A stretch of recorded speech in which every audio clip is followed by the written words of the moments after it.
Bonjour à tous et à toutes, ou plutôt bonsoir, puisqu'il se fait tard, et j'espère parvenir à terminer cette vidéo avant la nuit. Alors, vous vous souvenez sans doute de la jeune femme dont j'ai évoqué le destin, les difficultés avec son père.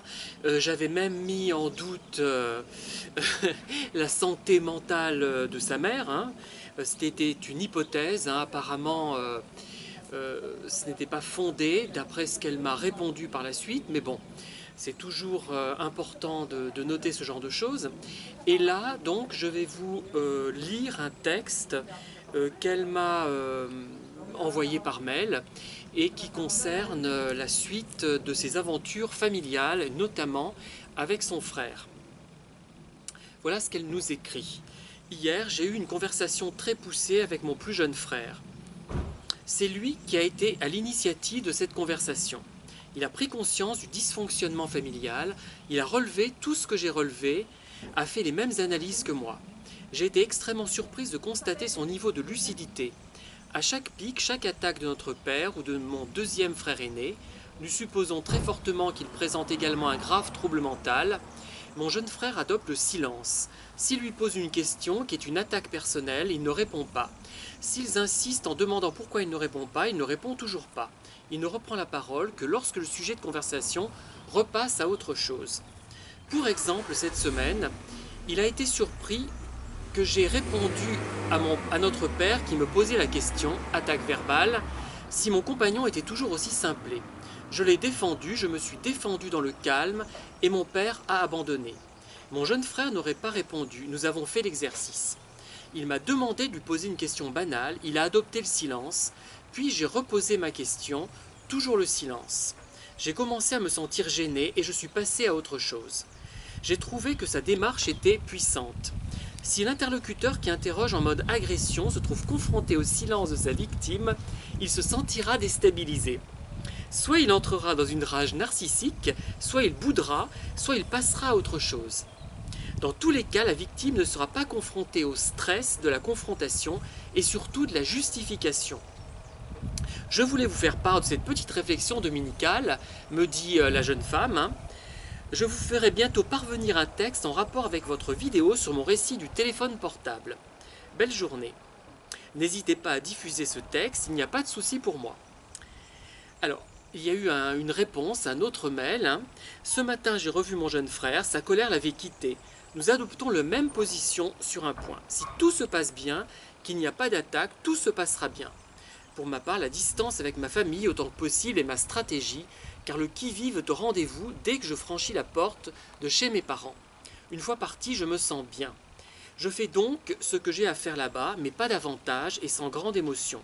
Je reste neutre, je ne parviens pas à faire autrement, et ça me convient pour le moment. Voilà ce qu'elle nous raconte, cette personne. Intéressant, effectivement. Moi, j'avais testé ce silence, notamment dans une circonstance, j'étais à l'armée, quelqu'un qui m'agaçait, et le fait de rester silencieux l'avait mis dans une angoisse, dans une anxiété terrible. Et c'était incroyable, il était absolument neutralisé. Et donc, effectivement, face à un comportement, à des questions absolument absurdes, face à des remarques incongrues qui n'ont aucun sens, le mieux, si l'on peut, c'est la complète indifférence, effectivement, hein. Je crois qu'elle a bien résumé les choses. Parfois on explose malheureusement, on a besoin d'exprimer ce qu'on a envie d'exprimer. Moi j'ai constaté que j'explosais uniquement dans le cas où je doutais encore. Récemment j'ai carrément expliqué à une personne que je soupçonnais d'être manipulatrice ce que je pensais de son attitude, de son silence radio. Mais en fait, si j'ai fait ça, c'est parce que je n'étais pas bien sûr de moi. Je pense que je n'étais pas absolument certain que cette personne était bien ce que je pensais qu'elle était. Et par contre, une fois que j'en suis persuadé, finalement, il est très facile, une fois qu'on a compris, il est très facile de réagir, à condition bien sûr que ce ne soit pas le conjoint. C'est toujours pareil, hein. Si on est marié avec quelqu'un et que c'est quelqu'un qui est dans la maison, dans la famille, qu'on ne peut pas se dépêtrer la situation facilement, c'est tout à fait différent. Mais quand c'est un parent, la mère, le père, quand c'est un ami, une amie, une relation, bon, au travail c'est un petit peu différent, on a plus quand même de facilité pour s'en sortir, hein.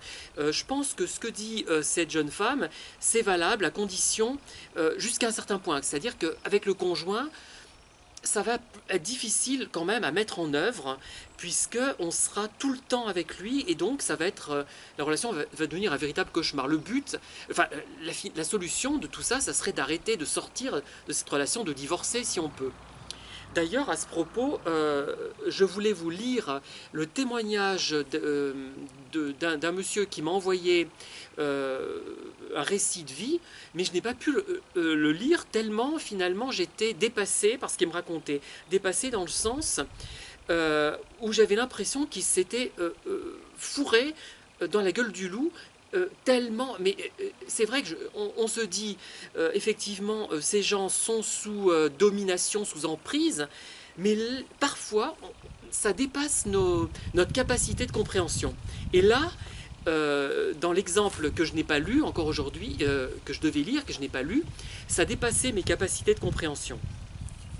Donc moi, je le redis pour résumer, pour terminer cette vidéo, une personne qui va, évidemment, une personne qui n'est pas mon conjoint, qui n'est pas quelqu'un avec qui je suis lié comme par le mariage par exemple, hein, effectivement, si c'est un prétendu ami ou une relation ou quelqu'un qui m'interpelle par le biais d'internet par exemple, si je suis persuadé que cette personne n'y a rien à faire, que c'est bien une personne manipulatrice, que c'est bien un pervers, eh bien je ne réagis plus. Je réagis uniquement quand j'ai encore de l'espoir, quand je doute, quand je pense que c'est un autre profil. Voilà, tout simplement. Ça ne sert à rien de réagir, ça nourrit la personne. Et quand on ne réagit pas, j'ai remarqué, au départ, le harcèlement se fait en douceur. La personne accentue finalement son harcèlement, devient plus agressive dans l'espoir où on va réagir. Hein, elle pense, elle va essayer de toucher les points qu'elle estime sensibles en nous, et elle se trompe en général lourdement, puisque quand on est sûr de soi au bout d'un moment, on acquiert une assurance. Hein. D'ailleurs, faudra que je parle d'une personne, Hélène, hein, qui est sophrologue, hein, j'ai envie de parler de son site parce qu'elle propose des choses très intéressantes à ce niveau-là, j'ai l'impression du moins. J'ai pas tout regardé en détail, mais je me pencherai un peu plus là-dessus. Et j'ai envie de dire que quand on a acquis la certitude qu'on vaut quelque chose finalement à différents points de vue, au niveau des compétences, au niveau de l'intelligence finalement, qu'on n'est pas complètement idiot, on finit par ne pas être blessé par les remarques qui peuvent nous être faites. Voilà, je crois que c'est...